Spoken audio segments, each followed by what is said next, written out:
Bonsoir à tous et bienvenue dans ce journal. Actualité oblige, 4 janvier 1959 est la date qui a accéléré la marche vers l'indépendance de la République démocratique du Congo. Ces jours-là, Kinshasa, appelé alors Léopoldville, connaît des émeutes qui éclatent après que les autorités coloniales ont interdit aux membres du parti politique Abako, entendez Alliance de Bakongo, de manifester. Ce mercredi 4 janvier 2023, 64 ans sont passés bien sûr depuis que le sang des Congolais avait coulé à la suite de cette émotion collective. Patrick Lokala revient sur cet événement historique. Tout a commencé en 1958 lorsque certains révolutionnaires africains avaient organisé la première conférence des peuples africains prévue de se tenir à Accra, au Ghana, du 5 au 13 décembre 1958. Deux leaders est-africains, Mohamed Badou de Zanzibar et Tom Mboya du Kenya, sont inquiets du fait qu'un grand pays comme le Congo risque de rater ses grands rendez-vous africains. C'est alors qu'ils entrent en contact avec Patrice Emery Lumumba. C'est ainsi que Patrice Lumumba, Gaston Diomi et Joseph Ngalula accompagnèrent Badou et Mboya à Accra. Durant cette conférence que Lumumba avait reçu certaines motivations et idées de réclamer l'indépendance du Congo. De retour à Kinshasa, il organisa un rassemblement populaire le 28 décembre 1958 à Kalamou pour rendre compte à la population congolaise des résolutions de la conférence d'Accra et leurs implications pour le mouvement d'indépendance du Congo.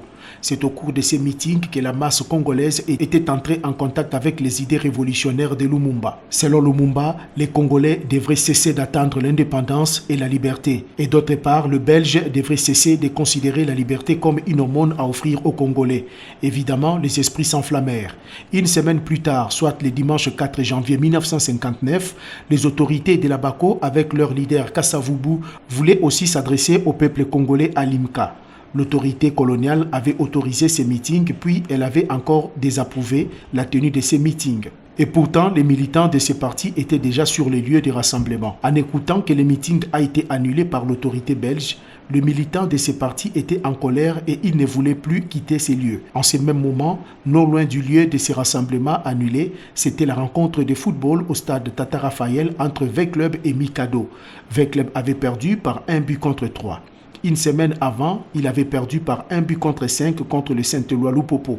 Déçus par cette nouvelle défaite, les supporters de V-Club avaient rencontré à la place Imka les mécontents de la Bako. Cette jonction avait entraîné des révoltes populaires et sociales spontanées appelées émeutes du 4 janvier 1959. Les estimations sur le nombre total des victimes des émeutes varient entre 49 et 500. Le 13 janvier 1959, le roi belge avait exprimé la volonté de la Belgique d'accompagner le Congo belge à cette souveraineté après la grande discussion de la table ronde de Bruxelles organisée en deux parties en 1960 à Bruxelles, du 20 janvier au 20 février et du 26 avril au 16 mai, entre d'une part des représentants politiques et chefs coutumiers congolais et d'autre part les dirigeants publics et économiques belges. Le 30 juin 1960, le Congo belge, aujourd'hui République démocratique du Congo, était devenu un pays indépendant. Dans le même registre, en commémoration de la date qui marque la journée de martyrs de l'indépendance, les Congolais se souviennent encore de faits historiques qui se sont déroulés 64 ans passés. Pour certains, ce sont de faits racontés, tandis que d'autres n'en savent pas grand-chose. Ils se sont exprimés au micro de Stéphanie Pagnard. Regardez. 1959. 2023, 64 ans se sont passés depuis l'événement qui marque la commémoration de la Journée internationale des martyrs de l'indépendance. Les Congolais reconnaissants et satisfaits de la bravoure qui en a découlé jusqu'à l'accession de la RDC à l'indépendance, ils le racontent comme vécu par le père de cette souveraineté. Les Belges nous ont colonisés, ils nous ont pillés, ils nous ont volés, ils ont fait tout ce qu'il fallait faire. Mais c'était un jour où il y avait un match entre l'actuelle équipe V-Club et Mikando, une équipe que j'ignore les noms, ça c'est parti. Mais évidemment, il y avait encore le premier président Kassavubu qui avait programmé un meeting. Mais la colonisation n'a pas voulu afin qu'il puisse faire ce meeting-là. Mais comme il y avait déjà un mauvais départ au stade, au retour des fanatiques des V-Club, ils ont commencé à troubler l'ordre public. Et la police belge, cela veut dire de la force publique belge, a commencé à tirer dessus sur les supporters qui venaient du stade. histoire racontée depuis des décennies, certains Congolais hésitent encore sur l'exactitude des faits vécus. Le jour qu'on appelle le jour des martyrs, donc on a pendu les gens ici, nous étions encore trop jeunes, donc les hommes colo martyrs bakufakawa, ils ont ponga bis et riwana, bon ce qu'on a changé, ce qu'on comme martyr. Donc yango la batia fête pour nous commémorer ndeko bakufakawa. Je suis également né après le 4 janvier et selon les explications de mon père, c'est le jour du martyr de l'indépendance. Une journée où les gens se sont battus pour que nous ayons notre indépendance. Pour rappel, cette date a marqué le déclenchement de la conquête de l'indépendance une année et demie après l'accession du Congo belge à la souveraineté. Le président de la République, Félix-Antoine Tshisekedi, a regagné Kinshasa le mardi 3 janvier 2023 dans la soirée après son séjour au Kasaï oriental où il a fêté le nouvel an avec la population kassaïenne. Plusieurs activités ont marqué son séjour dans cette partie du pays. Images et commentaires, Stéphanie Mpagna. C'est vers le soir que l'avion transportant le président de la République, Félix Tshilombo, a atterri sur la piste de l'aéroport international de Ndjili. Le chef de l'État a été accueilli par le Premier ministre Sama Lukonde Kyenge, accompagné de quelques membres du gouvernement et de la garde républicaine. Il revient d'un séjour à Mbuji-Mayi où il a pris part à une messe qui a duré plus de 2 heures dans la cathédrale Saint-Jean-Baptiste Banzola. Durant cette messe, l'auteur du jour a exhorté sur la paix dans l'est du pays, appelle en même temps au soutien au chef de l'État dans les efforts qu'il fournit pour faire taire les armes dans cette partie de la RDC. Ensuite, le chef de l'État s'est rendu dans la collectivité de Nkwadi, à 60 km de Mbuji-Mayi, où il a effectué la visite à la base agricole de Nkwadi, où l'Institut d'agriculture tropicale a érigé une usine de transformation de maïs et manioc. Le 2 janvier, le chef de l'État a inauguré le centre communautaire de Kabeakamwanga qui abrite l'école primaire moderne de Mupompa, dénommée Dr Étienne Tshisekedi. Située à plus ou moins 90 km de Mbuji-Mayi, cette école primaire accueillera les enfants de Mupompa et ceux de tout le secteur Kabeakamwanga qui abritera également un centre de santé moderne et une centrale photovoltaïque pour l'énergie. Le président de la République a, avant de quitter la ville de Mbuji-Mayi, donné des nouvelles orientations au gouverneur de l'espace Kasaï sur le programme de développement de 145 territoires. En outre, il a présidé la réunion du Conseil de sécurité élargi du Grand Kasaï, à laquelle ont pris part plusieurs personnalités politiques et militaires. Et peu avant les conseils de sécurité, le chef de l'État a reçu en audience le 5 gouverneurs de l'espace Grand Kasaï. À la sortie des données Piémé du Kasaï a déclaré que l'essentiel des sujets abordés concerne l'espace Grand Kasaï, notamment le programme de développement local de 145 territoires. Ces propos vous ont été recueillis ici par Patrick Lokala. Nous avons parlé avec le chef de l'État des questions qui concernent notre espace, Grand Kasaï.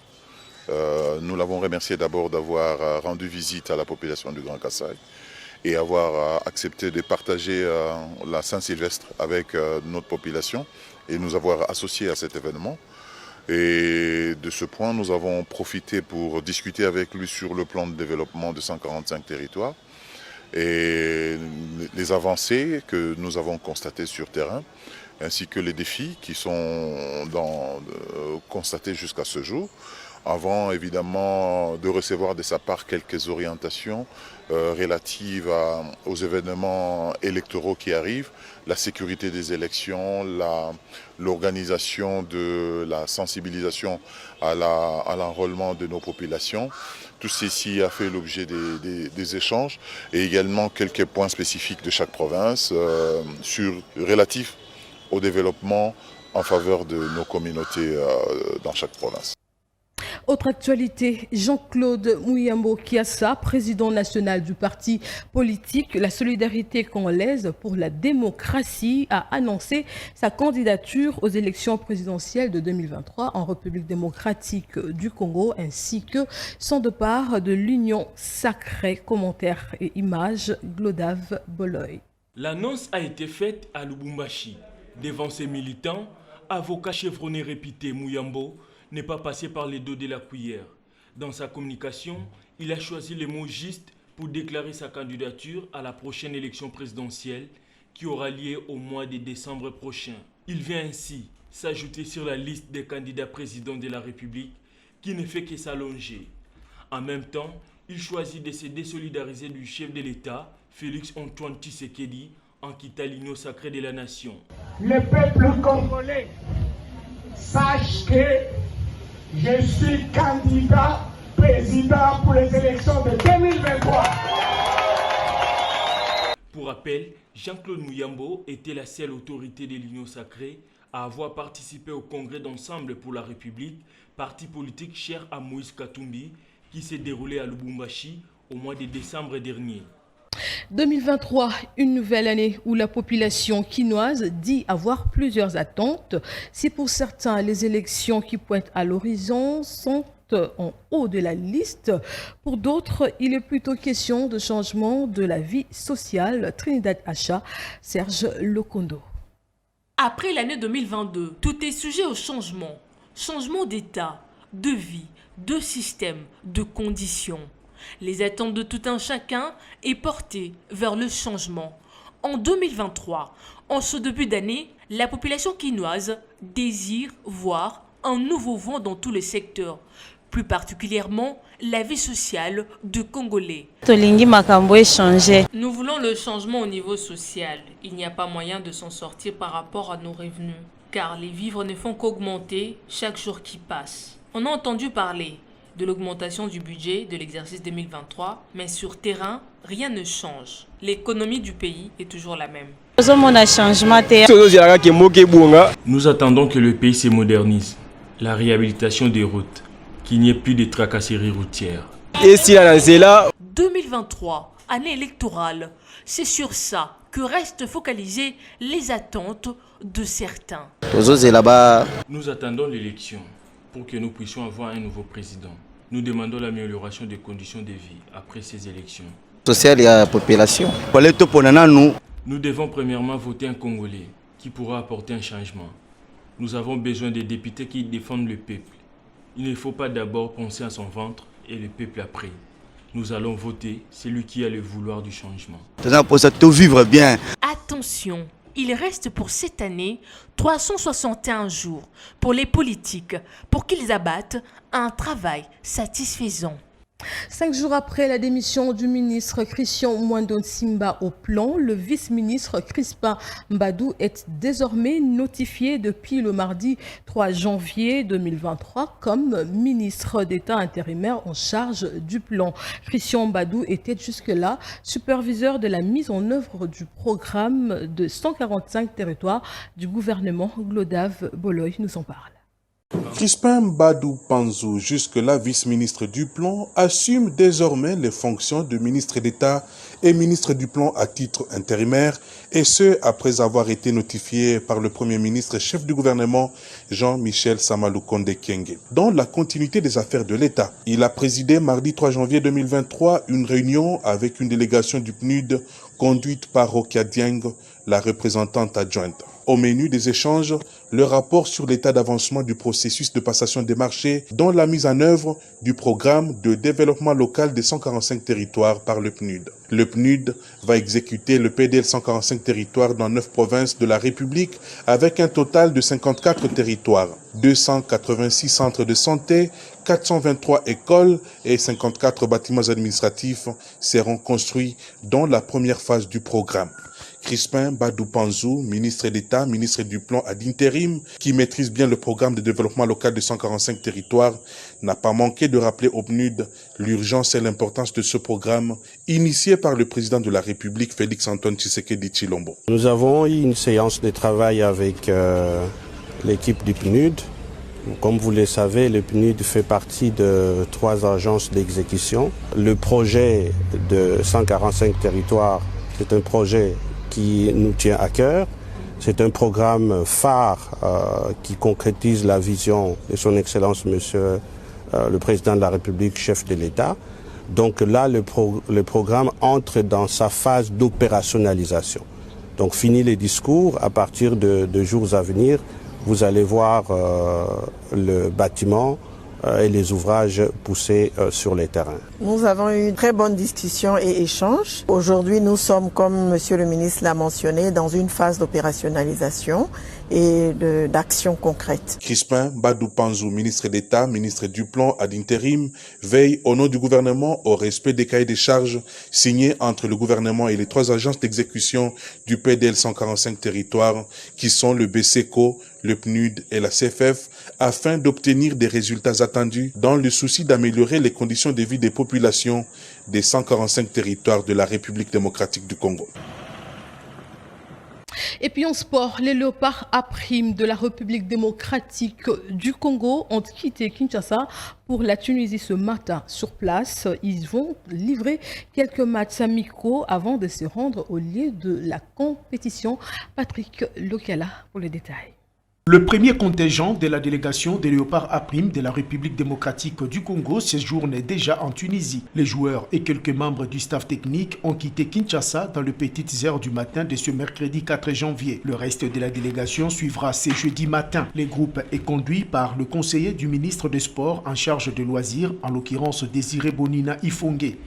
Les poulains des Otis Ngoma vont poursuivre leur préparation en terre tunisienne avant leur entrée en compétition le 14 janvier prochain face au crâne de l'Ouganda. Ce stage de dernier réglage sera ponctué par un match amical de fixation face à la sélection correspondante de la Libye. Ce voyage s'effectue 2 jours après la publication de la liste définitive composée de 28 joueurs retenus pour cette campagne africaine. Le tout-puissant Mazembe de Lubumbashi est le club le mieux représenté avec 7 joueurs contre 6 pour l'ASV Club de Kinshasa, également 6 pour le FC Saint-Éloi Lupopo de Lubumbashi. Maniema Union de Kindu compte 3 joueurs, le dernier club Motema Pembe 2 joueurs. Quant à l'US Tchinkunku de Kananga, FC Blessing de Kolwezi et la Rangers de Kinshasa, il n'en compte qu'un seul sélectionné pour chacun. Et voilà, c'est par cette note sportive que nous mettons un terme à ce journal. Mais avant de boucler complètement, je souhaite comme ça un heureux anniversaire à Bardo et Siko. Que Dieu t'accorde encore une très longue vie. Alors, quant à moi, on se retrouve demain à la même heure sur la même chaîne. Au revoir.